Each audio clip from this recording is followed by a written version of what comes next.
good to be back in North Carolina. Oh, it's good to see everyone. Thank you. Oh, it's good to see everyone. Good afternoon, everyone. Please have a seat if you have a seat. Please have a seat. Mike D, so Mike D's Barbecue, let me tell you one of the biggest fans of Mike D's Barbecue. My husband, Doug Emhoff. And thank you, Mike, for sharing your story. And I'm just so sorry for what your family has been through, but you have, out of an incredible tragedy, done so much for the community, and you are such a role model. So thank you, Mike, for everything you do. Thank you. And good afternoon to everyone here. Thank you to all of the incredible leaders with us today, including my friend, the Governor, Roy Cooper. Where is he? Here with his daughter. Every time I land in North Carolina, I'm just literally coming down the stairs of Air Force Two, I will shout to Roy Cooper, "What number is it, Roy?" And today he shouted 16, which is the number of times I've been in this beautiful state since I've been vice president.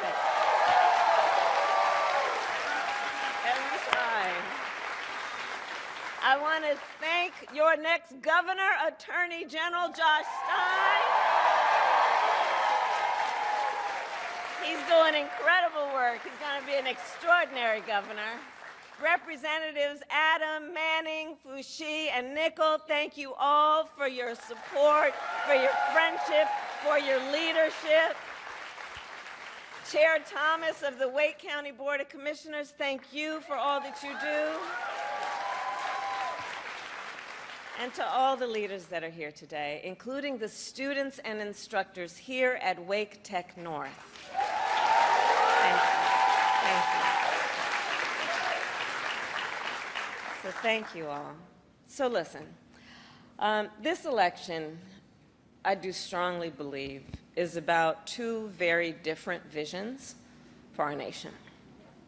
One, ours, focused on the future, and the other, focused on the past. We see that contrast clearly in many ways, including when it comes to how we think about the economy. So our country has come a long way since President Biden and I took office. At that time, we sadly remember the millions of Americans that were out of work.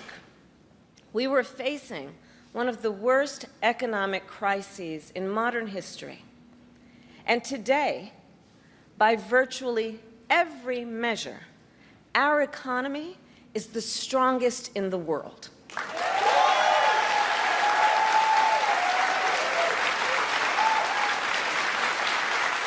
We have created 16 million new jobs. We've made historic investments in infrastructure, in chips manufacturing, in clean energy.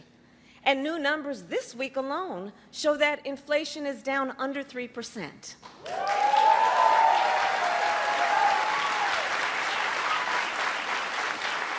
And as President of the United States, it will be my intention to build on the foundation of this progress. Still, we know that many Americans don't yet feel that progress in their daily lives. Costs are still too high. And on a deeper level, for too many people, no matter how much they work, it feels so hard to just be able to get ahead.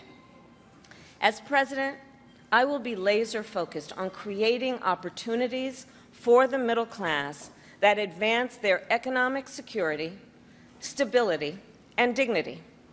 Together, we will build what I call an opportunity economy. An opportunity economy. An economy where everyone can compete and have a real chance to succeed.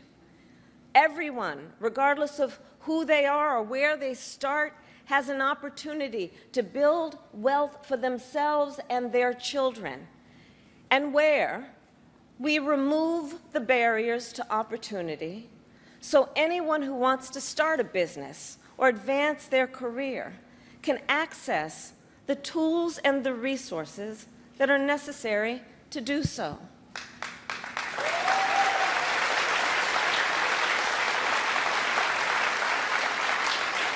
I will focus on cutting needless bureaucracy and unnecessary regulatory red tape, and encouraging innovative technologies while protecting consumers, and creating a stable business environment with consistent and transparent rules of the road. As President, I will bring together labor with small businesses and major companies to invest in America, to create good jobs, achieve broad-based growth, and ensure that America continues to define the future and lead the world.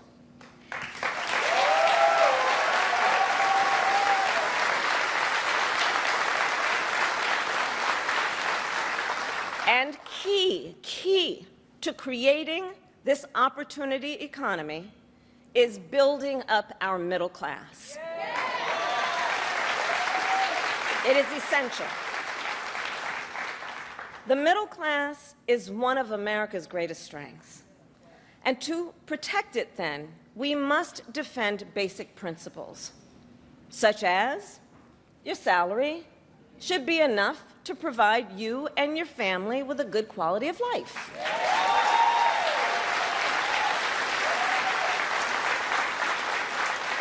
Such as no child should have to grow up in poverty.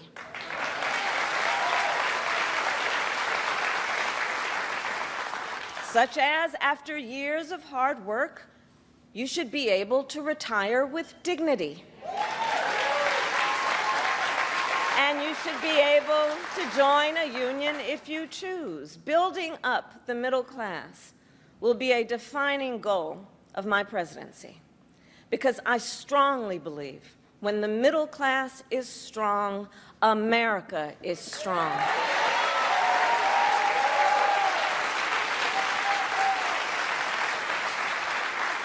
So in the weeks to come, I will address in greater detail my plans to build an opportunity economy.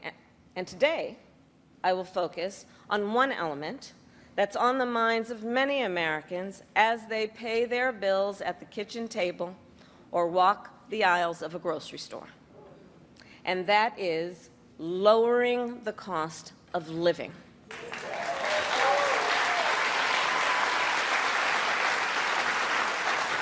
So every day across our nation, families talk about their plans for the future, their ambitions, their aspirations for themselves, for their children. And they talk about how they're going to be able to actually achieve them financially. Because look, the bills add up. Food, rent, gas, back-to-school clothes, prescription medication. After all that, for many families, there's not much left at the end of the month. I grew up in a middle-class household. For most of my childhood, we were renters. My mother saved for well over a decade to buy a home. I was a teenager when that day finally came, and I can remember so well how excited she was. I kind of understood what it meant, but we called her Mommy. Mommy was so excited, it just made us excited that she was so excited. Later in college, I worked at McDonald's to earn spending money. Well, some of the people I worked with were raising families on that paycheck. They worked second or even third jobs to pay rent and buy food. That only gets harder when the cost of living goes up. When I am elected president, I will make it a top priority to bring down costs and increase economic security for all Americans. As president, I will take on the high costs that matter most to most Americans, like the cost of food. We all know that prices went up during the pandemic when the supply chains shut down and failed. But our supply chains have now improved, and prices are still too high. A loaf of bread costs 50% more today than it did before the pandemic. Ground beef is up almost 50%. Many of the big food companies are seeing their highest profits in 2 decades. And while many grocery chains pass along these savings, others still aren't. Look, I know most businesses are creating jobs, contributing to our economy, and playing by the rules. But some are not. And that's just not right. And we need to take action when that is the case.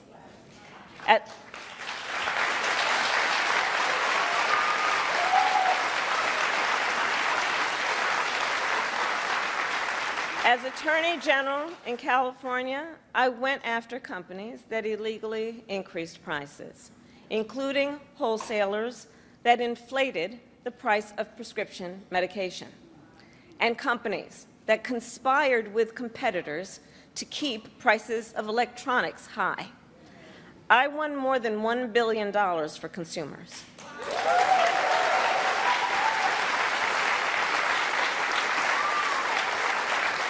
So believe me, as president, I will go after the bad actors.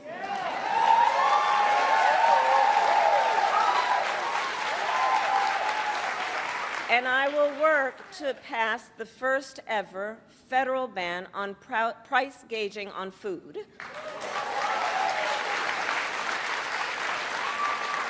My plan will include new penalties for opportunistic companies that exploit crises and break the rules, and we will support smaller food businesses that are trying to play by the rules and get ahead.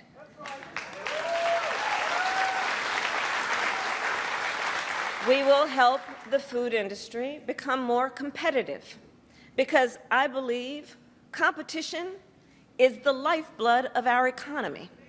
More competition means lower prices for you and your families.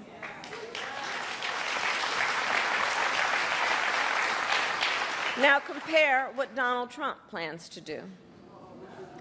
He wants to impose what is, in effect, a national sales tax on everyday products and basic necessities that we import from other countries.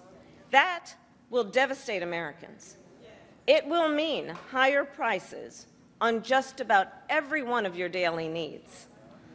A Trump tax on gas, a Trump tax on food, a Trump tax on clothing, a Trump tax on over-the-counter medication. And you know, economists have done the math. Donald Trump's plan would cost a typical family $3,900 a year. At this moment, when everyday prices are too high, he will make them even higher. As president, I'll take on the issue of the cost of health care. As Attorney General, I took on insurance companies and Big Pharma and got them to lower their prices. And together with President Biden, we've gone even further. We capped the price of insulin at $35 a month, and the total cost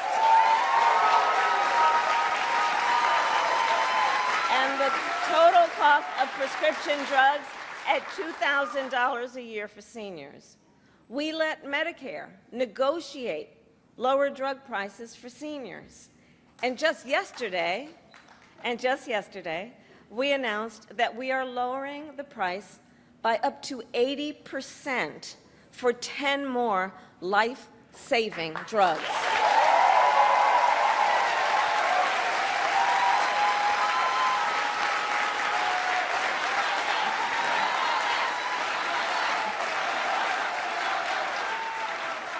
And I pledge to continue this progress. I'll lower the cost of insulin and prescription drugs for everyone with your support, not only our seniors. and demand transparency from the middlemen who operate between Big Pharma and the insurance companies who use opaque practices to raise your drug prices and profit off your need for medicine. 2 months ago, I announced that medical debt will no longer be used against your credit score.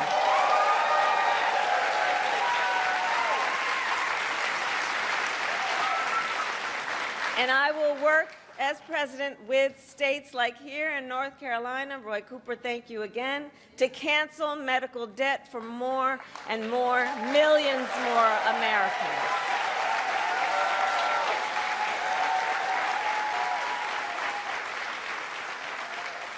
As for Donald Trump, well, he wants to repeal the Affordable Care Act, which 45 million Americans rely on. 45 million Americans rely on it for health care. That would take us back to a time when insurance companies could deny people with pre-existing conditions. We all remember what that was. And we're not going back. We're not going back. We're not going back. And remember, and this is why we're not going back, because we do remember, he tried to cut Medicare every year he was president, threatening a program that tens of millions of seniors count on.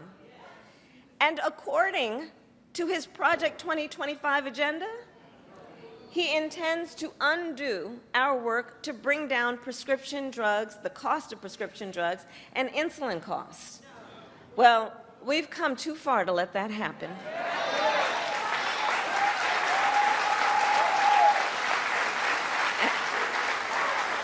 So we're not going back on that, and let's talk about the cost of housing.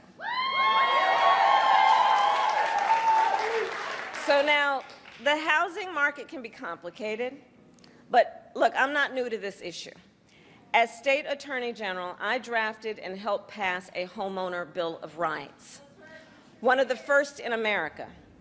And during the foreclosure crisis, I took on the big banks for predatory lending with many of my colleagues, including Roy Cooper, and won $20 billion for California families when I was Attorney General.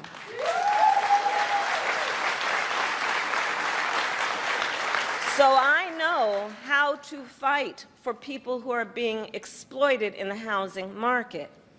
And I know what home ownership means. It's more than a financial transaction. It's so much more than that. It's more than a house.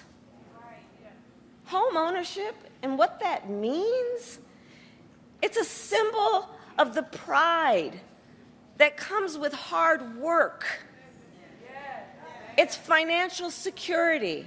It represents what you will be able to do for your children.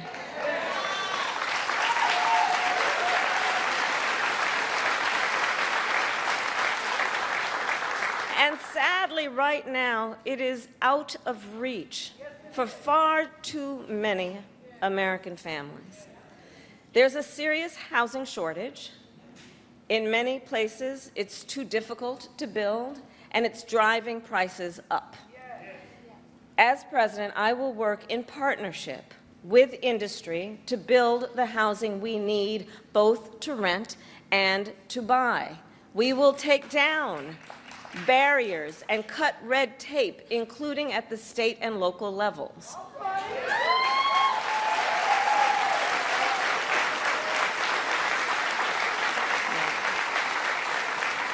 And by the end of my first term, we will end America's housing shortage by building 3 million new homes and rentals that are affordable for the middle class.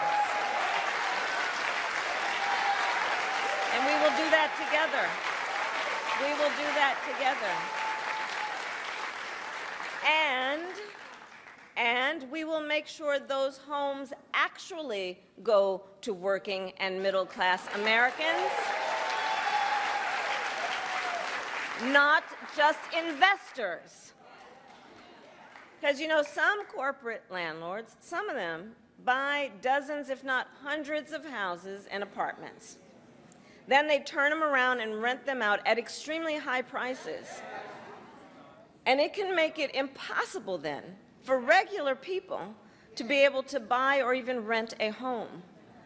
Some corporate landlords collude with each other to set artificially high rental prices, often using algorithms in price-fixing software to do it. It's anti-competitive and it drives up costs. I will fight for a law that cracks down on these practices.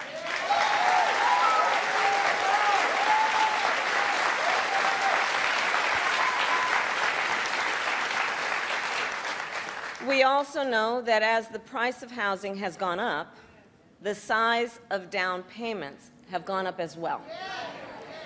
Even if aspiring homeowners save for years, it often still is not enough.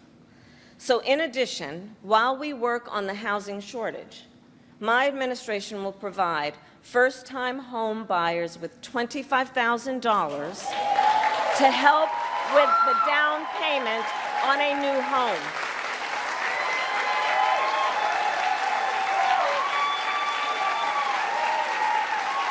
We can do this.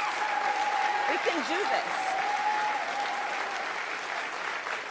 All to help more Americans experience the pride of home ownership and the financial security that it represents and brings. So that's my plan. But here's what Donald Trump would do. If his Project 2025 agenda is put into effect, it will add around $1,200 a year to the typical American mortgage. He's got it backward. We should be doing everything we can to make it more affordable to buy a home, not less.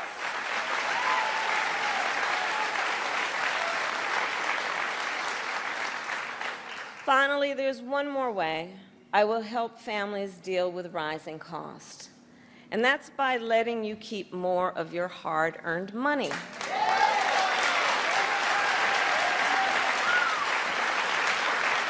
Under my plan, more than 100 million Americans will get a tax cut, and we will do this by restoring 2 tax cuts designed to help middle-class and working Americans: the Earned Income Tax Credit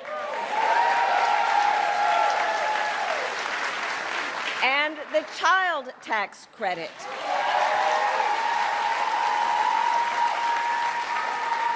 Through which millions of Americans with children got to keep more of their hard-earned income.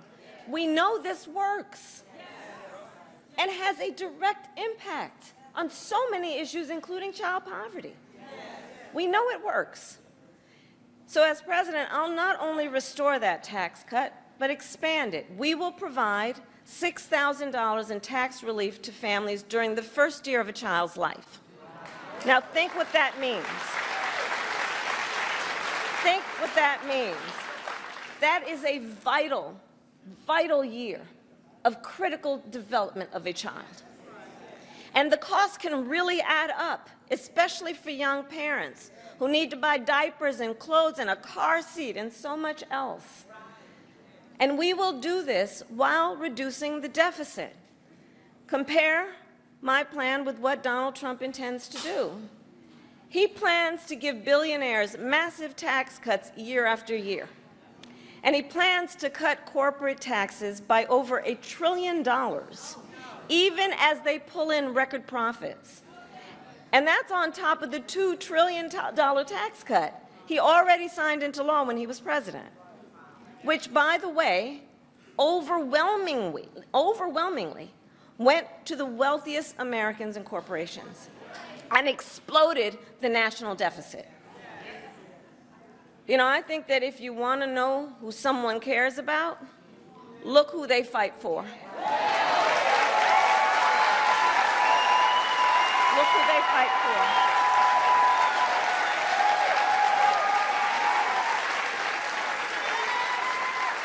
Donald Trump fights for billionaires and large corporations, I will fight to give money back to working and middle-class Americans.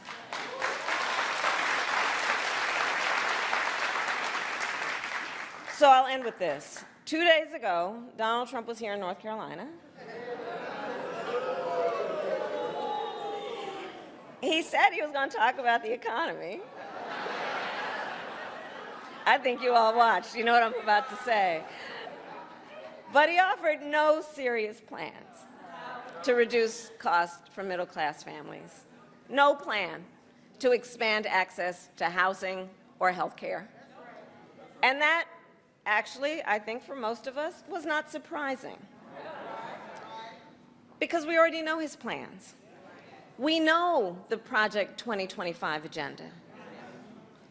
So there's a choice in this election. Donald Trump's plans to devastate the middle class, punish working people, and make the cost of living go up for millions of Americans. And on the other hand, when I'm elected president, what we will do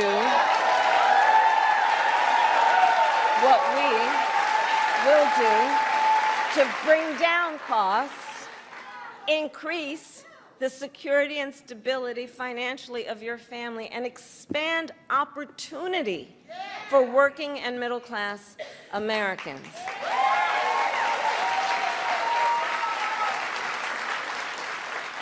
So now is the time to chart a new way forward. Now is the time to chart a new way forward, to build